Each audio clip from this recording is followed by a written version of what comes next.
बिस्मिल्लाहिर्रहमानिर्रहीम। अस्सलाम वालेकुम everyone, welcome to my YouTube channel study centre. Dear friends, आज आपके साथ मैं एक बहुत इंपॉर्टेंट टॉपिक शेयर करने जा रही हूँ।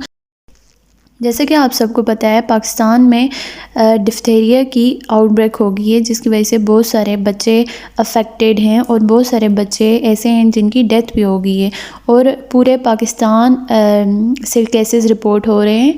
तो इस वीडियो में मैं आपसे शेयर करने जा रही हूँ कि एक्चुअली ये डिफ्थीरिया है क्या, इसकी हम लोग कैसे प्रिवेंशन, इससे कैसे हिफाजत कर सकते हैं बच्चों की।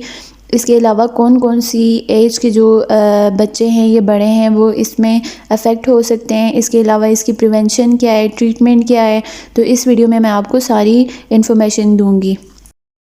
सो लेट्स सी, इस टाइम पाकिस्तान में डिफ्थीरिया इन्फेक्शन की रेशो क्या है। तो NIH ने रिपोर्ट किया है टोटल 45 चिल्ड्रन और टीनेजर ऐसे हैं जो डिफ्थीरिया इन्फेक्शन की वजह से जिनकी डेथ हो चुकी है। इसके अलावा बाकी 4 प्रोविंस से भी केसेस रिपोर्ट हैं और मोर देन 100 केसेस रिपोर्ट हो चुके हैं।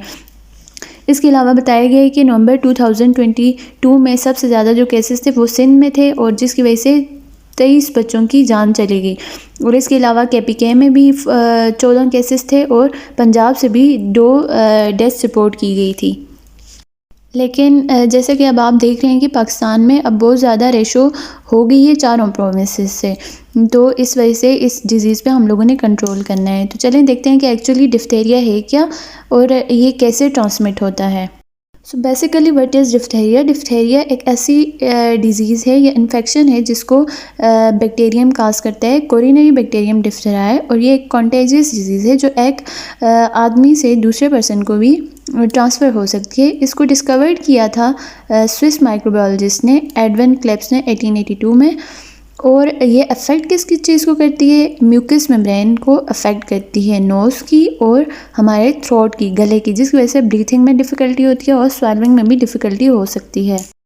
If you talk about symptoms, तो सिम्टम्स एक्चुअली 2 से 7 दिन में अपीयर होना स्टार्ट हो जाते हैं, जिसमें बुखार होता है, शिवरिंग होती है, नेक के अराउंड जो ग्लैंड्स होते हैं उसमें स्वेलिंग हो जाती है, सोर थ्रोट हो जाता है, स्किन ब्लू हो जाती है, अनइजीनेस फील होता है, VN में चेंज हो जाता है, हार्ट बीट तेज़ हो जाती है और नेज़ल डिस्चार्ज होते हैं उसमें ब्लड अपीयर होना स्टार्ट हो जाता है।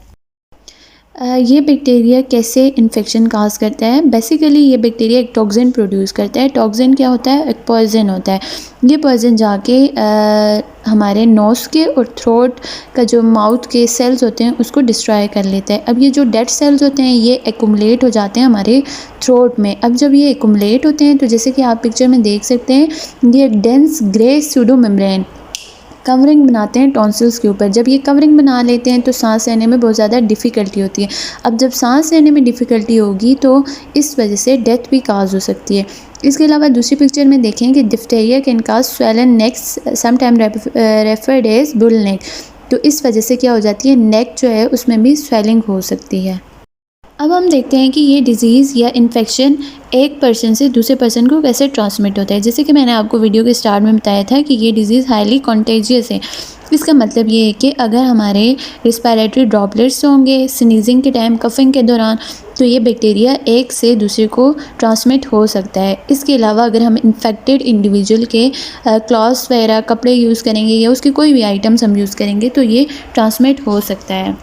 अगर हम बात करें कि वो कौन से लोग हैं जो हाई रिस्क पे हैं, तो बच्चे हैं लेस देन 5 ईयर और अबाउ 60 ईयर जो ओल्ड पीपल्स हैं, इंडिविजुअल्स हैं। इसके अलावा वो लोग जो प्रॉपर्ली वैक्सीनेटेड नहीं हैं और इम्यून सिस्टम जिनका वीक है या ऐसी जगह पे रहते हैं जो क्राउडेड हैं, तो इससे हम लोग अब अगर फॉर एग्ज़ाम्पल ये इन्फेक्शन हो गया है तो इससे प्रिवेंशन और ट्रीटमेंट हम लोग कैसे ले सकते हैं। सबसे पहले देखा जाए तो डिफ्थीरिया जो है, अगर इन्फेक्शन हो गया तो उस बंदे को आइसोलेशन में रखना है, क्योंकि ये कॉन्टेजियस एक पर्सन से दूसरे पर्सन को ट्रांसमिट हो सकती है।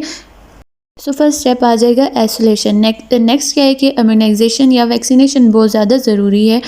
अगर हम लोग बात करें ट्रीटमेंट की, तो डिफ्थीरिया के लिए हम लोगों ने एंटी टॉक्सिन यूज़ करने चाहिए, क्योंकि पहले मैंने आपको वीडियो में बताया कि ये टॉक्सिन प्रोड्यूस करता है, तो हमने उसको स्टॉप करना है ताकि जो टॉक्सिन प्रोड्यूस हो रहा है वो फर्दर डैमेज काज ना कर सके।